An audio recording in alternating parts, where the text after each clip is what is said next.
Wesh, comment ça se passe? Bon les frérots, on va enfin commencer à parler des vrais bails. On va enfin commencer à parler de MFB. Et ça, croyez-moi, c'est une sacrée dinguerie. Je sais que l'attente aura été longue, mais sans déconner, je suis le premier à semer de ouf de ça. Je connais MFB sur le bout des doigts, que ce soit factuellement, narrativement ou thématiquement.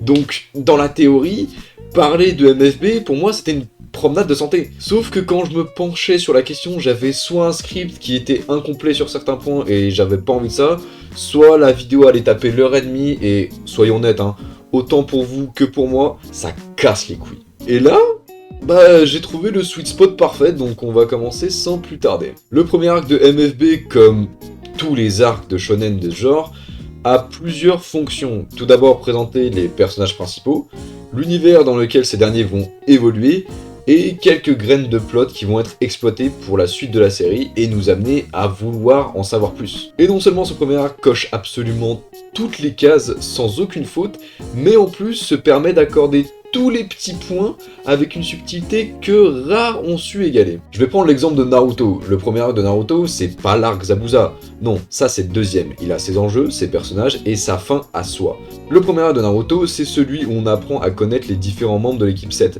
leurs ambitions, celles de Naruto par voie de conséquence, et l'univers ninja, avec toutes les techniques de base, avec jutsu, rouleau, invocation, etc.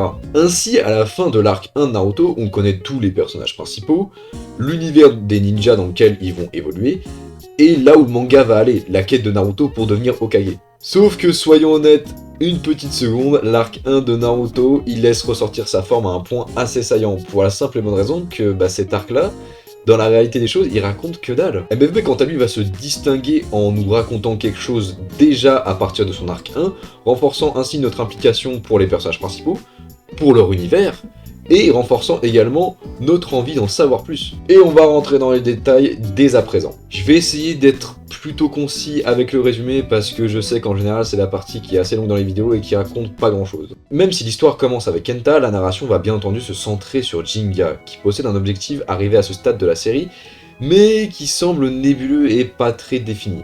Il voyage à travers le pays à la recherche d'adversaires puissants à battre pour devenir plus fort.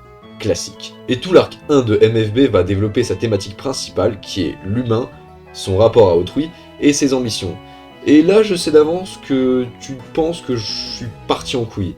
Mais pose-toi tranquillement avec un verre d'eau, je vais t'expliquer. Jinga, quand il arrive, on le présente comme un vagabond. Il vient, il bat des gens, il passe à une autre ville. Et quand il fait la rencontre de Kenta, avec qui il se lie d'amitié, cette ambivalence entre ambition et relation est plus que palpable. Les ambitions de Jinga poussent à faire croire à Kenta qu'il n'était que de passage dans sa ville, et qu'au final, ils n'ont pas construit un lien si important que ça. Et tout l'arc 1 de MFB va montrer comment son personnage principal, qu'est Jinga, va réussir à concilier ambition et relation avec autrui, comment il va réussir à malgré tout progresser dans sa quête en se liant d'amitié avec différentes personnes, et pourquoi ces amitiés sont si importantes, pas seulement d'un point de vue sentimental, mais aussi d'un point de vue logique dans sa quête de progression. Ainsi, lors de l'épisode 1, Jinga fait la rencontre de Kenta, son ami, et de la bande des Face Hunters, avec à sa tête Kyoya et Benkei qui vont être identifiés en tant qu'antagonistes. L'épisode 2, on fait la rencontre de Madoka, qui nous en apprend un peu plus sur l'univers du Beyblade, que ce soit factuellement, comment les toupies marchent, ou qu'il existe plusieurs types de bladers, dont certains qui ne combattent pas. L'épisode 3, après la défaite de Kyoya, on voit Daidoji qui va diviser le récit en deux parties. D'un côté la progression de Kyoya, et de l'autre celle de Jinga, avec un approfondissement du lien Kenta et Jinga, puis des doutes sur le personnage de Benkei. L'épisode 4, on voit Benkei qui possède une détermination réelle due à son lien avec Kyoya, et partage malgré tout certaines valeurs avec Jinga et ses amis en dépit de l'antagonisme qu'ils entretiennent à cause de leur groupe d'appartenance. Les épisodes 5, 6 et 7, en plus de nous présenter les personnages de Tetsuya et Hikaru qui vont clairement être secondaires, visent à intensifier le conflit psychologique de Benkei, d'abord avec le sauvetage de Madoka, puis avec l'entraînement de Kenta. L'épisode 8, il est drôle, et il montre clairement que Kyoya passe à une vitesse supérieure dans le chemin qu'il compte emprunter, à savoir celui de la solitude. L'épisode 9 crée une scission dans le groupe des Face Hunters avec Kyoya qui décide de couper tout lien avec autrui pour atteindre ses ambitions, le contraire de Jinga. Naturellement, à l'épisode 10, les deux bladers se confrontent factuellement et idéologiquement avec une remise en question de Kyoya, comprenant qu'il n'a jamais été seul. Voilà, à partir de là, on a notre groupe de protagonistes pour la suite de la série, et avec tout ce que j'ai décrit, leur relation est parfaitement naturelle. Kenta et Madoka se lient naturellement d'amitié avec Jinga, Benkei change de bord car se rendant compte qu'ils partagent les mêmes valeurs que ce dernier, Kyoya va remettre en question sa vision du monde après son combat face à Jinga. L'épisode 11 nous en apprend un peu plus sur les ambitions de Jinga et l'univers de MFB. Jinga veut récupérer la toupie interdite Eldrago car possédant une puissance exceptionnelle et maléfique, nous montrant que dans l'univers de MFB, des toupies qui provoquent des tornades, c'est pas si exceptionnel que ça. Et que la puissance de ces dernières est un enjeu majeur pour les personnages qui la possèdent. Épisode 12, on en apprend un peu plus sur les ambitions de Daidoji, qui ne sont pas si éloignées que celles de Jinga, à savoir s'unir pour atteindre un but. Et on rencontre Dan et Raiki aussi. Épisode 13, et dernier épisode de cet arc, on découvre Ryuga. Là où l'ancien Kyoya était l'antithèse de Jinga, Ryuga est la face cachée de ce dernier, son némésis. Je m'explique, là où Kyoya voulait atteindre ses ambitions en coupant tout lien avec autrui, Ryuga utilise les liens, mais avec des valeurs opposées à celles de Jinga. Jinga se lie d'amitié avec les autres et progresse avec eux, Ryuga utilise la force pour soumettre les autres à son autorité et les convaincre de le suivre. Jinga possède des valeurs comme l'empathie, la compréhension et la gentillesse. Ryuga comprend son adversaire dans sa psychologie la plus profonde pour utiliser ses plus grandes faiblesses comme une arme.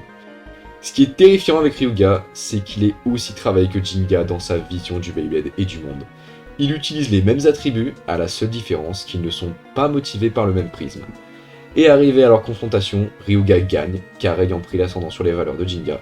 La déduction est donc simple, Ryuga a raison et ses valeurs sont objectivement meilleures. À la fin de ce combat, on en apprend un peu plus sur les motivations de Jinga qui semblent liées à son père servant de graine de plot pour la suite de la série, et nous donnant envie de connaître la suite. Bon, le premier arc de MFB nous aura présenté les protagonistes principaux de la série, comme on l'a vu précédemment, mais aussi ses antagonistes majeurs qui sont Daidoji et Ryuga, car possédant Eldrago, qui est le but à atteindre puisqu'il faut la récupérer. On en aura également appris un peu plus sur l'univers de MFB avec les Bey, qui sont des artefacts possédant une puissance quasi infinie et proportionnelle aux valeurs, ambitions et motivations du blader. C'est ce qu'on appelle l'esprit du blader, mais qui possède également un côté factuel et technique. Et pour finir, ce premier arc se conclura sur un mystère qui ne demandera qu'à être élucidé dans le prochain arc. Et voilà les petits potes, j'espère avoir été suffisamment pertinent dans mon analyse. Personnellement, j'en suis très satisfait. En fait, j'estime avoir réussi à faire une analyse à la fois suffisamment synthétique et à la fois suffisamment exhaustive